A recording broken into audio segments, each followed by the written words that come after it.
أنا السبب اللي مخلي دهون بطنك مش راضية تنزل. بتعمل دايت بالملي بس الكرش ثابت. السر في الكورتيزول والتوتر. مش فاهم، بتمرن كل يوم بس الكرش زي ما هو. الوزن ثابت يا بطل. أنا مش همشي بسهولة. استنى لحظة، ممكن المشكلة مش في الدايت أصلاً. المشكلة ممكن تكون في أعصابك. الجسم لما يتعرض لضغط نفسي كبير بيفكر إنك في خطر. حالة طوارئ. أنا الكورتيزول، هرمون التوتر. لما أفضل عالي فترة طويلة بخلي جسمك يخزن دهون.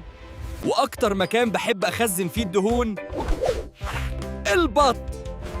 أنا شغال مع الكورتيزول، وده اللي بيسموه دهون الأحشاء. استنى، ليه بتكسرني؟ عشان تتحول لطاقة سريعة. يعني ببساطة تنزل عضلات وتزيد كرش. يعني أنا بتعب وجسمي بيعاندني؟ بالظبط. لو التوتر عالي، خلينا نمشي بالعلم. لو يومك كان ضغط شغل كبير، بلاش تمرين عنيف.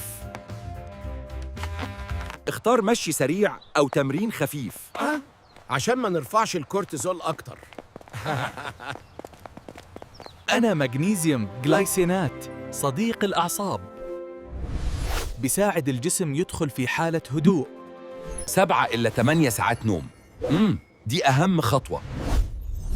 هنا الجسم بيعمل ريست للكورتيزول.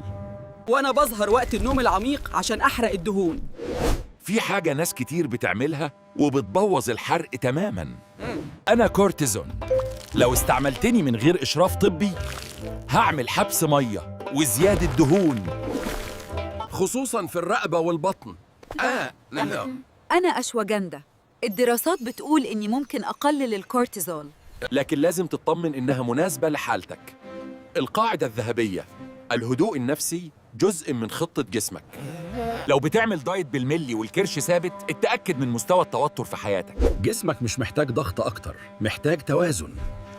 ولو حابب خطة تغذية وتدريب تناسب ظروفك النفسية والجسدية، أنا براجع الحالات بنفسي. ابعت كلمة بطل على الواتساب أو ابعت رسالة لصفحة توازن. وخلي جسمك دايماً في توازن.